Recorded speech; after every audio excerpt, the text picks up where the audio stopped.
아멘. 여러분 반갑습니다. 잘 지내셨습니까? 그동안 참 오랜만에 또 뵙네요. 자, 오늘 이 시간에는 아이성이 주는 교훈이라는 제목으로 잠시 하나님 말씀 좀 나누도록 하겠습니다. 여러분 성공하고 싶습니까? 성공 근데 성공의 개념이 참 너무 크지요. 추상적이고 성공하고 싶습니까? 그러면 좀 질문에 뭐 자신 있게 대답할 수 있는 사람이 많지는 않은 것 같습니다. 왜 그럴까요? 왜 성공을 원하지만 이 자신 있게 대답하지 못하니까? 우리의 현실은 성공의 확률이 더 높습니까? 실패 확률이 더 높습니까? 그래요? 오, 글쎄요. 아마 실패가 많이 이렇게 우리 일상 가운데 경험하기 때문에 그 실패가 성공에 대해서 좀 두려움을 갖게 하는 그런 부분들이 있었기 때문에 아마 여러분 성공을 원하십니까? 라고 하면 좀 자신 있게 대답을 못하는 것 같습니다. 물론 성공하는 거 중요합니다. 그런데 더 중요한 것이 뭐냐? 여러분 실패를 극복하는 겁니다. 실패를 할 수 있지만 거기서 머무는 것이 아니고 그 실패를 딛고 일어서는 것, 그것이 성공을 향한 지름길이라는 것이죠. 그래서 우리가 발전하고 세상이 이렇게 성장하는 이유 가운데 하나가 실패 없이 된 게 없어요. 다 보면은 엄청난 실패를 통해서 성공적으로 이어졌다는 거예요. 한 예를 들면 우리가 지금 이 전기 이거 발명한 사람 누군가요? 예? 예. 에디슨. 예. 그분이 이 전기를 발명하기까지 몇 번을 실패한 줄 아십니까? 뭐 약간의 오차가 있을 수 있지만 10,000번입니다. 10,000번. 말이 10,000번이지 얼마나 이 전기 하나 그 외에도 발명한 게 많은데 이 전기 하나를 그런 수많은 실패, 10,000번의 실패를 통해서 결국 성공을 했어요. 하니까 인류에 끼친 영향력이 얼마나 지대합니까? 그죠? 지금도 이 전기가 있으니까 너무너무 좋아요. 예. 그러니까 감사하게도 우리나라는 전기가 그래도 풍족합니다. 인공위성을 통해서 보면은 북한 땅과 남한 땅이 명확하게 구분이 돼요. 북한은 밝을까요? 어두울까요? 인공위성으로 밤에 보면은 남한만 불이 환합니다. 북한은 전기가 아직까지 충분하지 않아서 어둡습니다. 그러니 전기가 있다는 게 얼마나 귀하고 감사한 일입니까? 그런데 이런 것들 다 실패를 통해서 이 실패를 통해서 이루어진 것입니다. 자, 누구나 실패를 경험할 수가 있습니다. 실패 없는 사람 없지요. 자, 그런데 오늘 성경 말씀에서도 실패를 경험한 이스라엘 모습을 발견하게 됩니다. 오늘 본문에 있어서 앞장 6장에 보면은 어떤 사건이 나옵니까? 오늘 본문에서는 아이성 전투가 나오지만은 이 앞에는 여리고성이 있습니다. 여리고성. 실제적으로 이스라엘 백성들이 요단강을 건넌 후에 여리고성은 이스라엘 백성들이 감당할 수 없을 정도로 너무나도 거대한 성이었습니다. 어떻게 보면 불가능의 성이었죠. 그런데 이스라엘은 이미 불가능의 강인 요단강을 3장에서도 건넜거든요. 하나님의 인도하심을 경험했습니다. 그리고 여리고 성 앞에서도 사실 이스라엘 백성들이 전투력이 있습니까? 뭐가 있습니까? 그냥 40년간 가나안 땅을 광야를 뺑뺑 돌다가 왔으니까 무슨 군사력이 있으며 전투력이 있으며 오히려 안정적으로 살고 있는 가나안 민족이 오히려 더 전투력을 갖고 있죠. 그런데 이 여리고 성도 어떻게 이깁니까? 이스라엘 백성이 한 게 없어요. 그냥 푹 찌고 횃불 흔들고 그냥 하나님 명령하신 대로 했는데 그냥 죽어나가는 거예요. 이게 뭐 놀라운 막 기적의 현장이 막 일어나는 것이죠. 인간의 상식으로는 도저히 이해할 수 없는 일들이 막 일어나는 거예요. 보면서 뻔한 거예요. 뭐지? 이러 싶을 정도로 그 거대한 성에서 엄청난 일들이 일어나는. 그리고 난 후에 이제 오늘 이 아이 성에 오게 됩니다. 되는데 이 참고로 이 여리고에서 베델로 가는 길목에 있는 성읍이 바로 아이 성입니다. 그리고 이 아이라는 이름의 뜻이 무엇이냐? 히브리어로 보면은 페어라는 의미를 가지고 있습니다. 페어. 하지만 이 아이 성은요, 가나안 핵심 도시 여리고와 베델 사이에 위치한 전략적으로는 매우 중요한 요충지다라고 볼 수가 있습니다. 뭐 우리나라로 표현한다면 과거 그 외적의 침입이 많이 있었잖아요. 외적의 침입이 많이 있었을 때 남쪽에서는 좀 중요한 군사적 여러 가지 상황적 요충지가 어디였느냐면 부산입니다. 부산 동래구입니다. 동래구. 동래구에 가보시면 성읍들이 좀 있어요. 동래구가 굉장히 중요한 요소였거든요. 그 방어선을 무너지면은 쉽게 올라올 수 있는 것이죠. 그리고 또 보면은 수원에 가시면 혹시 수원에 사시는 분이 있을지만 수원에도 성이 좀 많아요. 수원도 왜 성이 많으냐? 그 당시에 한양이 수도, 그죠? 수도를 방어하는 굉장히 중요한 군사적 요충지이기 때문에 그래. 수원성이 무너지면 한양으로 바로 가는 거예요. 아이도 어떻게 보면 굉장히 중요한 요충지다. 군사적이고 경제적인 요충지였다라는 것입니다. 그런데요, 특별히 오늘 본문에서 우리가 좀 관심 있게 보아야 할 부분은 앞장 6장에서 불가능의 장벽이었던 여리고성을 하나님의 놀라운 은혜로 무너뜨리고 대승리를 거두었다는 것인데, 그래서 6장 27절 마지막 말씀에서 뭐라고 되어 있는가 하면 여호와께서 여호수아와 함께 하시니 여호수아의 소문이 그 온 땅에 퍼지니라. 싸움은, 전쟁은 하나님이 대신 해주셨는데 소문은 누가 났습니까? 여호수아. 그러니까 이게 얼마나 이 큰 승리를 거두었는지 이 감격을 갖고 있었어요. 막 승리에 도취되고 막 큰 감격을 가지게 되었는데, 오늘 본문의 시작은 이렇게 시작하고 있습니다. 그러니까 6장 마지막까지만 보면 뭔가 잔치 분위기고 엄청난 일들이 막 일어났어요. 와, 신난다. 와, 이렇게 이제 승승장구하고 가겠다. 이 엄청난 거대한 여리고성 이겼으니까 앞으로 잘 될 것이다라는 힘을 가지고 나갔는데, 자, 오늘 본문 1절 말씀에 주목합니다. 1절 말씀 함께 읽겠습니다. 이스라엘 자손들이 온전히 바친 물건으로 말미암아 범죄하였으니 이는 유다 지파 세라의 증손 삽디의 손자 갈미의 아들 아간이 온전히 바친 물건을 가졌습니다. 여호와께서 이스라엘 자손들에게 진노하시니라. 승리한 후에 문제가 생기거든요. 성경은 아이성 전투를 시작하기 전에 이스라엘 자손과 아간의 범죄를 먼저 언급합니다. 그것은 여리고 전투와 달리 이 아이성 전투는 이 내부의 죄 문제를 다룬다라는 것입니다. 즉 여리고성 전투가 외부의 적과의 싸움이었다면 아이성 전투는 어떻게 보면 내부의 적과의 싸움이었다는 거예요. 내부. 그런 의미에서 세상에서 가장 힘든 적이 있다면 외부보다는 사실 이 내부의 적이 더 힘들어요. 그래서 지금 전쟁하고 있는 나라들이 있죠. 뭐 우크라이나하고 러시아가 지금 전쟁을 하고 있고, 또 21세기 와서도 참 전쟁이 있습니다. 20세기만 막 거대한 전쟁만 있었던 것이 아니고 안타깝게도 21세기 와서도 지금 이스라엘과 팔레스틴이 전쟁을 하고 있잖아요.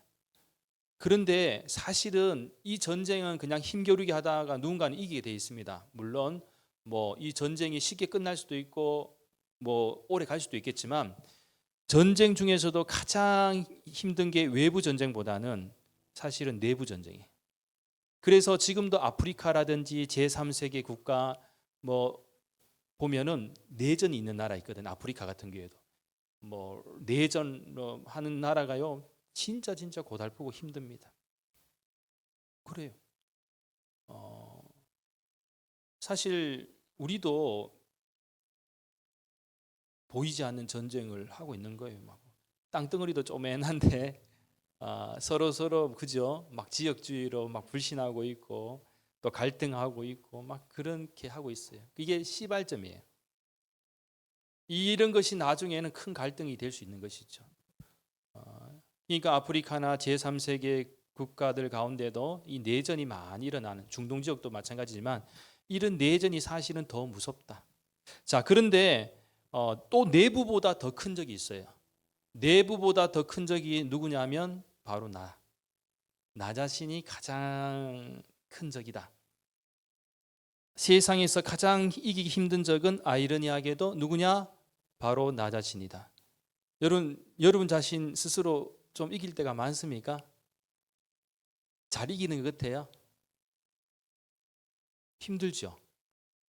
저도 제 자신을 모를 때가 있어. 알 듯 하다가 모를 때가 있어요. 여러분도 여러분 자신을 잘한다고 생각했는데 생각보다 잘 모를 때가 많아요.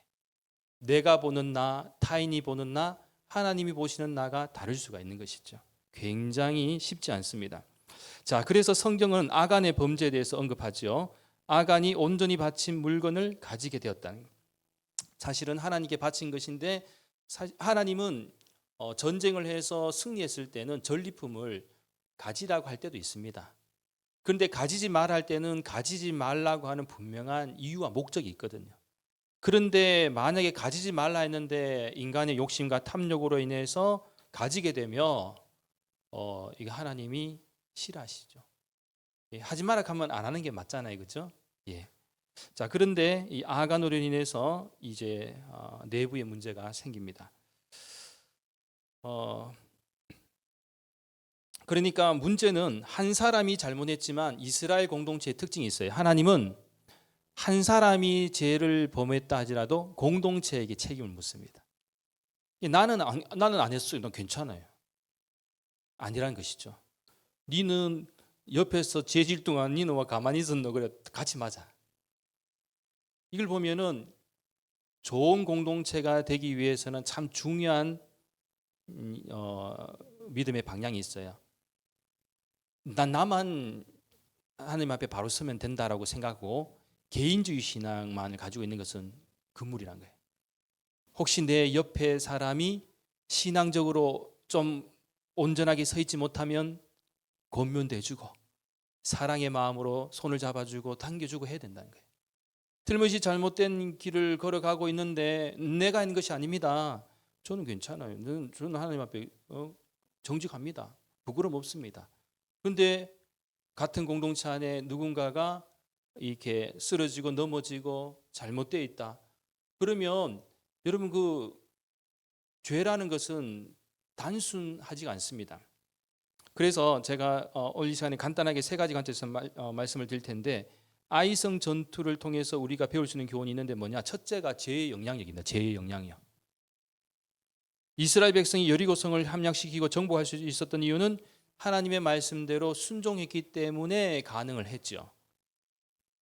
하나님의 거룩한 백성으로서 비록 이성으로는 도무지 납득할 수 없는 순간들도 있었지만 이 여호수아와 이스라엘 백성들은 묵묵히 여리고성을 돌았고 그렇게 믿음으로 돈 결과 하나님은 여리고성을 무너뜨리셨습니다.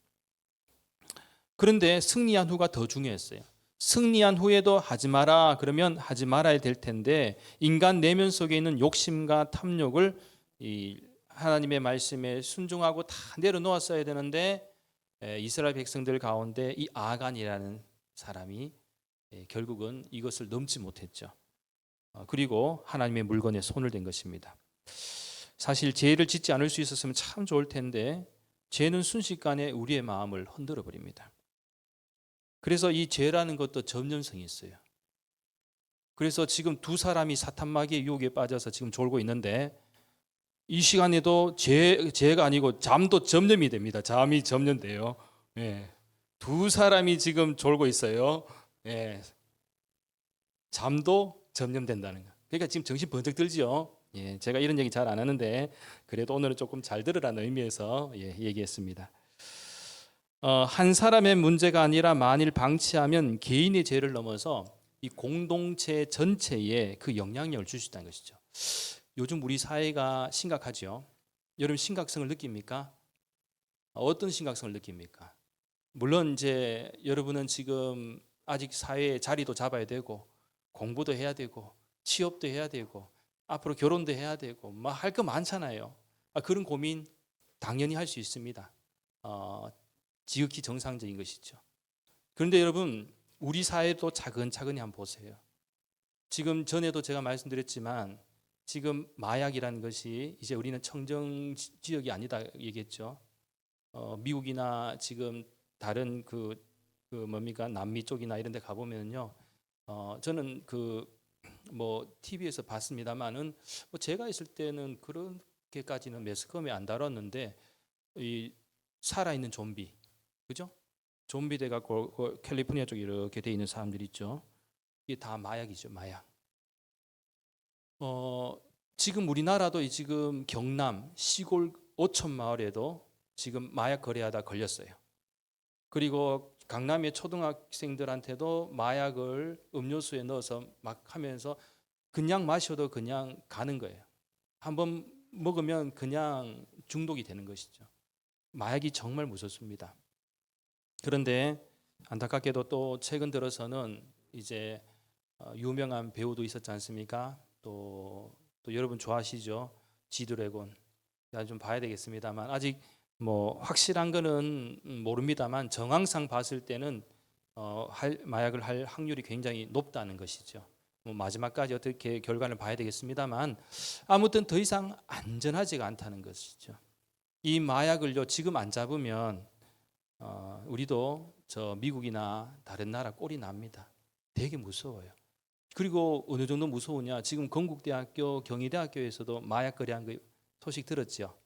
QR코드 찍으면서 바로 접촉할 수 있을 정도로 다 있어요. 지금 우리 대구도 지금 표현 안 해서 그렇지 알고 보면 알게 모르게 유혹의 손길들이 굉장히 많다는 거예요. 이 전염성이 엄청나게 심각하다. 우리 사회가 지금 점점 병들어가는 사회가 될 수 있다는 것이죠.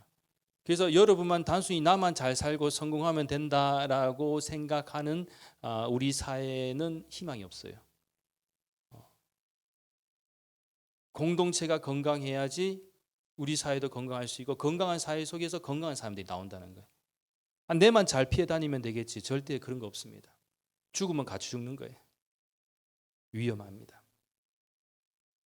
둘째는 교만함은 패망의 원인이 된다는 사실을 우리가 배울 수가 있습니다. 2절부터 5절까지 말씀에 주목합니다. 2절에서 5절까지 말씀 함께 읽겠습니다.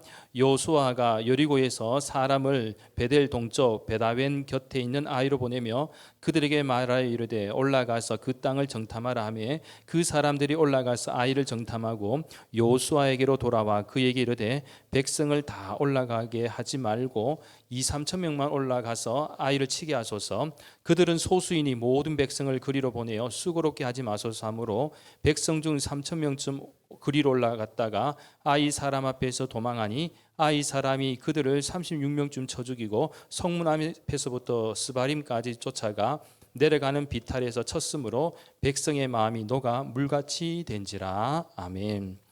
아간이 범죄를 저질렀는데 그러한 사실을 모르는 상태에서 여호수아와 이스라엘 백성들은 이 아이성 전투를 치르게 됩니다. 여호수아는 이번에도 정탐꾼들을 파견했는데 본문에서는 이 아이성 위치가 베델 동쪽 벳아웬 겉으로 소개되고 있는데 아이성은 이 여리고에서 약 24km 정도 떨어진 성읍으로서 여리고에서 베델로 가는 길목에 위치했습니다. 자, 그런데 임무를 마치고 돌아온 정탐꾼들이 뭐라고 얘기하나? 별로 걱정하지 마요. 여리고성에 대한 승리였던 그 경험이 있기 때문에 이 아이성을 딱 보니까 다 갈 것도 없고 아주 쉽게 본 것이죠. 한 2-3천 명만 가면은 충분히 점령할 수 있다. 비교도 되지 않을 정도로 작고 약하다. 이 사실을 강조합니다. 그러니 여호수아가 정탐꾼의 말을 들을 수밖에 없죠. 자, 그래서 결국 어떻게 합니까? 2-3천 명 정도로 이제 보내게 되는데 생각보다 손쉽게 승리할 수 있었을 거라 생각했지만 그렇지가 못한 것이죠. 자, 그런데 여기는 문제가 있어요. 이스라엘 태도에 문제가 있는데 이 아이성 전투에 대한 문제가 뭐냐? 가장 큰 문제는 일단은 첫 번째가 아간의 범죄가 있었다는 것이고 그것을 아직까지는 알고 있지 못했죠. 둘째는 전쟁을 놓고 하나님께 기도하지 않고 전쟁을 시작하는 것도 문제라는 것입니다.